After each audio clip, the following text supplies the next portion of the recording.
In this video, I'm going to be talking about HIIT and LIST training.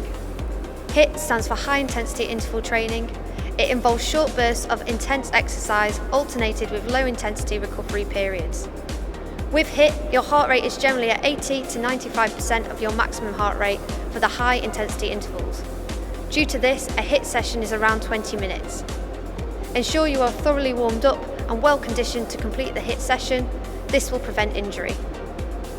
Benefits include improving VO2 max, it is time efficient, improving lactate tolerance.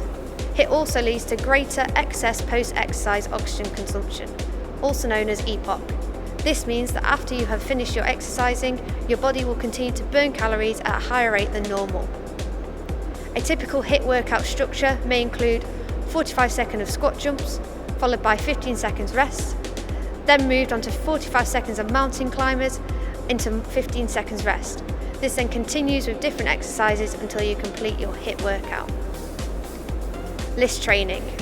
LIST stands for Low Intensity Steady State Training, a method of cardiovascular exercise in which you do aerobic activity at a low to moderate intensity for a continuous and often extended period.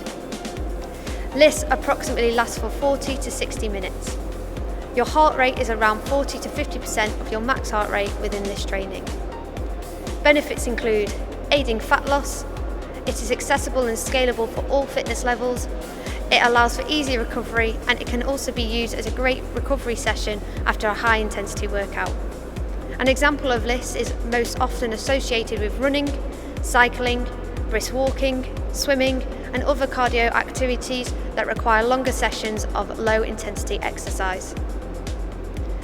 For maximum benefits and to avoid plateau, try to include HIIT and LIST sessions in your fitness plan.